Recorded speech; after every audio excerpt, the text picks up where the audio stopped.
Section 3.4 Exponential and Logarithmic Equations. Success is not final. Failure is not fatal. Courage to continue that counts. Unknown. So the previous 3 sections we talked about exponential and logarithmic equations and their properties. And so today we'll be discussing how do we solve these type of equations. So the properties that we'll be using quite a bit are the one-to-one properties here. So this is for exponential equations. If the base is the same, then we can set the exponents equal to each other. And this is for logarithms. If the log has the same base, then we can set x is equal to y. And then we're also going to look at these inverse properties. So if we have exponential raised to a log with the same base, then our answer is just x. And if we have a log with the base of an exponential with the same base, then our answer is just x. So to solve these equations, first, we can rewrite the equation in the form b raised to the n power equals b raised to the n power. If we can write our equation in this form, then we can use the one-to-one property and set, in this case, the exponents equal to each other, m is equal to n. Then we solve for the variable. So for example, here we have 5 raised to the 3x minus 6. 125 I can rewrite as 5 cubed. 5 times 5 times 5 is 125. And now they have the same base. So I can set my exponents equal to each other and solve for the variable. So I'm going to add 6. So I get 3x is equal to 9, divide by 3. So x is equal to 3. Okay, so we have to use these properties in order for us to solve for x, since x is an exponent. So let's look at letter B.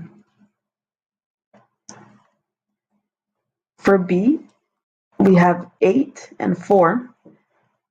So what we can write these as, it would be 2 cubed for the 8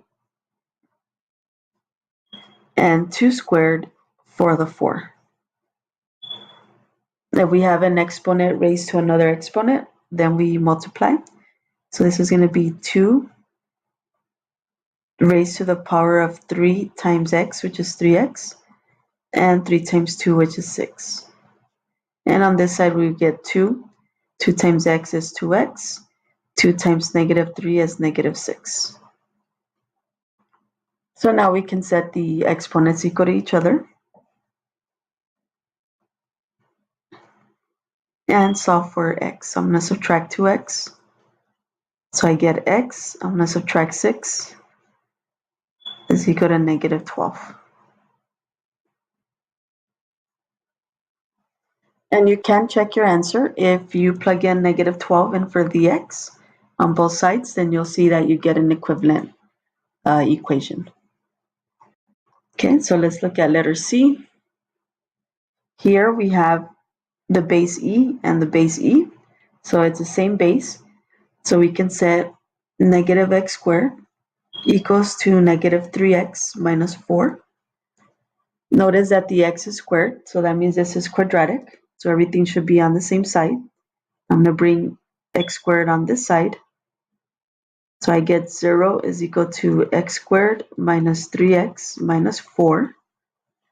And now you have choices to solve this quadratic equation. You can either factor if it's possible, if it's factorable, or you can use the quadratic equation. So I'm going to test to see if it's factorable. So 4 would be 4 times 1. The 3 is negative, so the larger number should be negative. So this does factor. So I can set each factor equal to 0 and solve for x. So in this case, we get 2 solutions. And letter D, notice that we have 4 to the x is equal to 15. Well, we try to change 4 and 15 so that they have the same base. That's going to be impossible. So what that means is that this method does not work